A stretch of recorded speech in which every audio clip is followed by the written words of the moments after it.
Assalamualaikum. Kali ini saya akan menjelaskan tentang statistik pendidikan PIAUD yang diampu oleh Dr. Sofia Mas Ayu MA.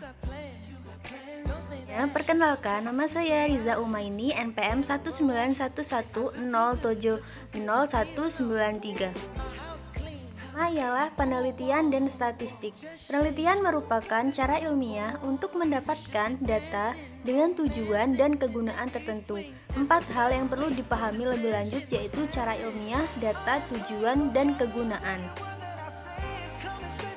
Penelitian didasarkan pada ciri-ciri keilmuan yaitu pertama, rasional. Kegiatan penelitian dilakukan dengan cara-cara yang masuk akal sehingga terjangkau oleh penalaran manusia. Yang kedua, empiris. Cara-cara yang digunakan dalam penelitian teramati oleh indera manusia. Yang terakhir, sistematis. Proses yang digunakan dalam penelitian ini menggunakan langkah-langkah tertentu yang bersifat logis. Ialah tujuan penelitian secara umum bersifat yang pertama, penemuan berarti data yang diperoleh dari penelitian betul-betul data baru yang sebelumnya belum pernah diketahui. Yang kedua, pembuktian. Data yang diperoleh diperlukan untuk melakukan adanya pembuktian terhadap sesuatu yang nyata. Ketiga, pengembangan. Data yang diperoleh dari penelitian digunakan untuk memperdalam dan memperluas pengetahuan. Selanjutnya ialah statistik dan statistika. Statistik diartikan sebagai alat pengolahan data angka. Dapat dibedakan menjadi deskriptif, parametrik, non-parametrik, dan inversial. Statistika adalah cabang ilmu yang mengamati dan atau mengembangkan cara-cara mengolah data angka.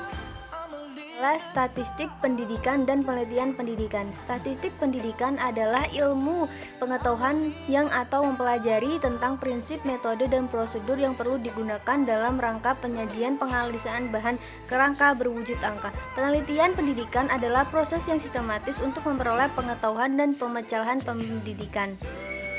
Selanjutnya ialah masalah-masalah dalam pendidikan. Pertama, komponen raw input. Kedua, komponen instrumental input. Ketiga, komponen instrumental. Keempat, komponen proses. Dan yang terakhir, komponen output, di mana ada pengertian-pengertian masing-masing.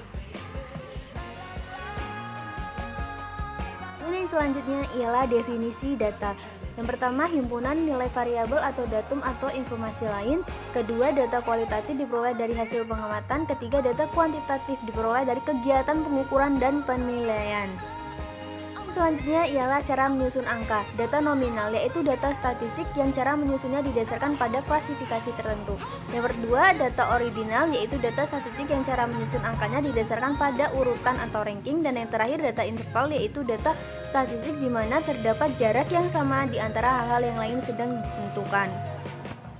Selanjutnya ialah bentuk angka. Yang pertama, data tunggal yaitu data statistik yang angka-angkanya merupakan satu unit atau satu kesatuan. Yang terakhir, data kelompok yaitu data statistik tiap unitnya terdiri dari sekelompok angka. Berdasarkan waktu pengumpulannya dibedakan menjadi data seketika dan data urutan waktu, di mana memiliki pengertian yang berbeda-beda di setiap datanya.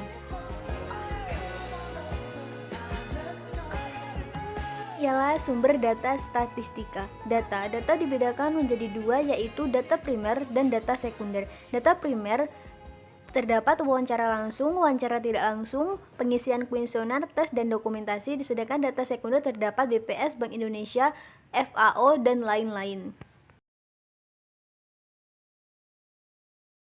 Selanjutnya ialah contoh penyajian data. Data pertama, penyajian data dalam tabel seperti yang ada di layar contohnya, dan yang kedua penyajian data diagram, dan yang terakhir penyajian data diagram batang.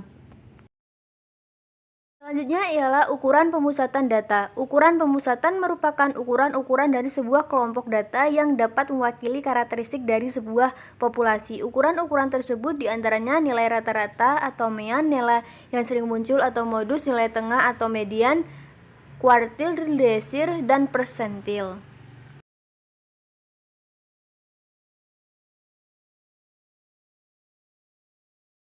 Yang selanjutnya ialah rata-rata atau min data tunggal. Seperti yang ada di layar, beginilah cara untuk menghitung rata-rata atau nilai min.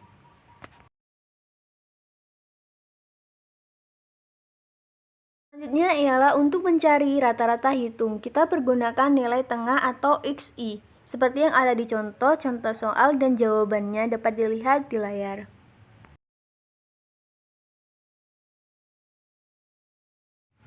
Selanjutnya ialah modus data tunggal. Modus nilai yang sering muncul ditentukan dari banyaknya nilai yang ada dari sederetan kelompok data. Contoh 33, 1, 2, 3, 4, 4, modusnya 3 karena nilai 3 paling sering muncul.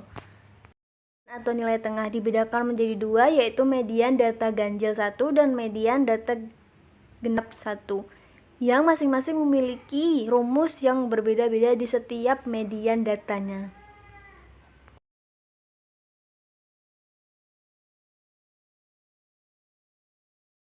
Dan yang terakhir ialah menghitung kuartil. Rumus kuartil ke n sama dengan 1,2,3, di mana di layar sudah dijelaskan rumus dan pengumumannya.